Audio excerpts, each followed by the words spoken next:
अगला सैम हिंदी कक्षा में मैं सुनीति मिश्रा आप सबका हार्दिक स्वागत करती हूँ। तो बच्चों, आजकल हम पढ़ रहे हैं कक्षा 8 की दूरवा और आज हम पढ़ने जा रहे हैं इसका 17वां पाठ, वह सुबह कभी तो आएगी। इसकी लेखिका है सलमा।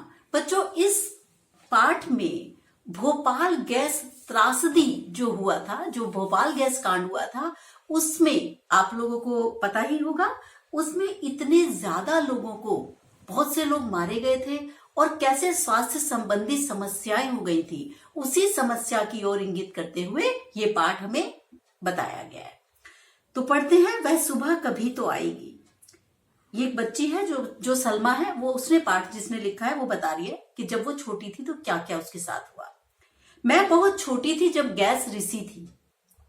मेरी अम्मी बताती हैं कि वह मुझे जकड़कर जहांगीराबाद भागी थी। मेरी याददाश्त में मैंने पहला कदम बीमारी में ही उठाया था और अब भी मैं उससे बच नहीं पाई हूं। बीच में कुछ थोड़ी सी राहत मिली थी, मतलब मैं थोड़ा सा ठीक हुई थी, लेकिन अब फिर से वो सब कुछ वापस आ गया। तो जो भोपाल में एक फैक्ट्री में से गैस रिसी और पूरे भोपाल में फैल गई, बहुत से लोग सोते रह गए, बहुत से लोग मृत्यु को प्राप्त हुए, बहुत से लोगों को स्वास्थ्य संबंधी समस्या आ गई। ये उनमें से एक परिवार है जिसकी बच्ची सलमा को ये समस्या आ गई है। अब वो बता रही है, कभी मेरा गला और आंखें सूज जाती, कभी मेरा चेहरा सूजन की वजह से बड़ा रहता है।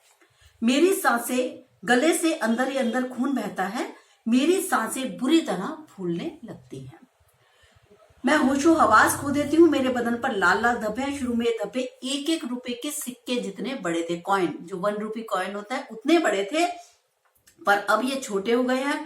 दाहिने पांव के कारण मुझे चलने में दिक्कत होती है और मेरे पैर देखो, ये छाले पड़े हुए हैं। कितना कुछ हुआ और हमारी जिंदगी इस भोपाल गैस कांड के बाद पूरी तरीके से बदल गई। मेरे अब्बू इस दुर्घटना के कारण खत्म हो गए, मतलब उनकी मृत्यु हो गई जब हम बहुत छोटे थे। मेरी माँ की मानसिक हालत बिगड़ती गई। वह दरवाजे पर बैठकर अब्बू का इंतजार करती रहती। कितना दुखद है ये। हमसे कहती कि अब्बू घर आने वाले हैं, उनके लिए चाय बना ले।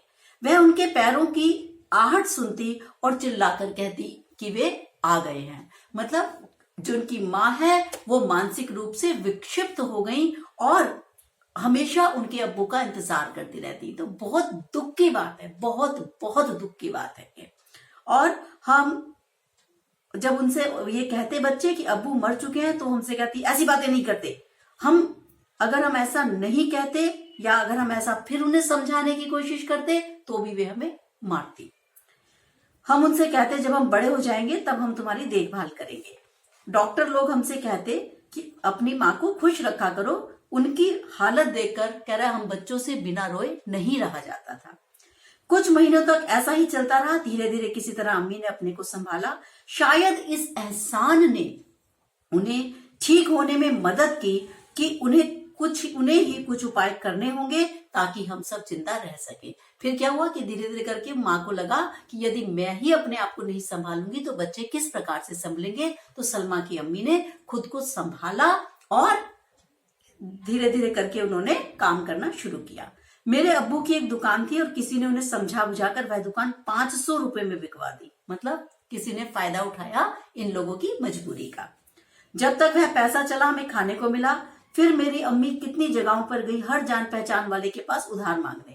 हमें दूसरों के लिए काम भी करना पड़ता। इस पर मेरी सेहत ने, जो सलमा है बच्ची, वो कह रही है मेरी सेहत ने अम्मी से इतना पैसा खर्च करवाया, क्योंकि मैं तो हमेशा से बीमार हूं। तो बच्ची की तो कोई गलती नहीं है, लेकिन गैस कांड के बाद ये हमेशा बीमार रहने लगी। मेरी एक जुड़वा बहन है जो बिल्कुल ठीक है। मेरी अम्मी चिल्ला पड़ती थी कि वह मेरे इतने बीमार रहने और इतने पैसे खर्च करवाने से तंग आ चुके, क्योंकि वो एक मजबूर माँ है। वो अपने बच्चों को खिलाए या अपने बच्चों का बार बार अस्पताल ले जाके इलाज कराए। आप तो जानते हैं कितने महंगे हैं आजकल इलाज। एक बार की बात है, जब मैं बहुत बीमार थी तो किसी ने अम्मी से कहा मुझे एक प्राइवेट डॉक्टर के पास ले जाएं, वो बहुत अच्छा डॉक्टर है। मुझे डॉक्टर ने उन्हें बताया कि ये बच्ची तो मरने ही वाली है। मेरे इलाज के लिए सिर्फ नर्सिंग होम के बिस्तर का खर्चा ही 250 रुपए हर रोज आएगा और इलाज का खर्चा अलग। मेरी माँ ने उन्हें बताया कि मेरे पास इतने पैसे नहीं है कि मैं अपनी बच्ची को प्राइवेट अस्पताल में ले जा सकूं और उसका इलाज करा सकूं। तो उसने कहा कि आप इस बच्ची को घर ही ले जाओ सलमा को, पर वो नहीं मानी। मैं वहीं पड़ी रहती जब तक कि दोपहर को वह न आती। मुझे नहीं मालूम कि माँ कहाँ से पैसे लाती, पर वह मेरे इलाज के लिए कुछ ना कुछ पैसे जुटा ही लेती थी। यानी क्या काम कर रही थी बच्ची कह रही है मुझे नहीं मालूम, लोगों के घरों में जाके सफाई कर रही थी, क्या काम कर रही थी या किस प्रकार से वो पैसे अरेंज कर रही थी, ये बच्चे नहीं जानते। अब मैं आयुर्वेद की दवाई लेने लगी हूँ और उससे मुझे काफी आराम है। आयुर्वेद की दवाई थोड़ी सस्ती भी होती है और आयुर्वेद की थोड़ा नेचुरल तरीके से ठीक भी करती है। मेरे पांव के छाले सूख रहे हैं, पसलियों का दर्द चला गया है, चेहरे की सूजन, सिर दर्द, बदन दर्द और गले से खून बहना बंद हो गया है। अब मुझे पहली बार ऐसा लगने लगा मैं ठीक हो सकती हूँ, लेकिन मैं जानती हूँ कि अभी हमें बहुत दूर जाना है। मैं इतनी खुश रहती हूँ, मैं तो अब जीना चाहती हूँ। तो अब ये बच्ची थोड़ी ठीक हुई है, तो ये कह रही है कि मेरे अंदर जीने की इच्छा पुनः पैदा हो गई है। तो मैं ये सोचती हूँ कि किसी प्रकार से अब मेरे अंदर जो एक जिजीविषा है, इच्छा है, वो जीवित हो गई है। तो ये बहुत अच्छी बात है कि धीरे धीरे करके आयुर्वेद की दवाई से इसे ठीक होने लगी। तो इसके शब्दार्थ देख लेते हैं बच्चों। जकड़ना, कसकर पकड़ना, याददाश्त, याद रखने की शक्ति, राहत, आराम, सूजन, किसी अंग का फूलना, आहट, आवाज, सेहत, स्वास्थ्य। तो भोपाल गैस कांड त्रासदी पर आधारित ये हमने सलमा की कहानी पढ़ी, जो कि सचमुच बहुत ही हमें दुख देती है।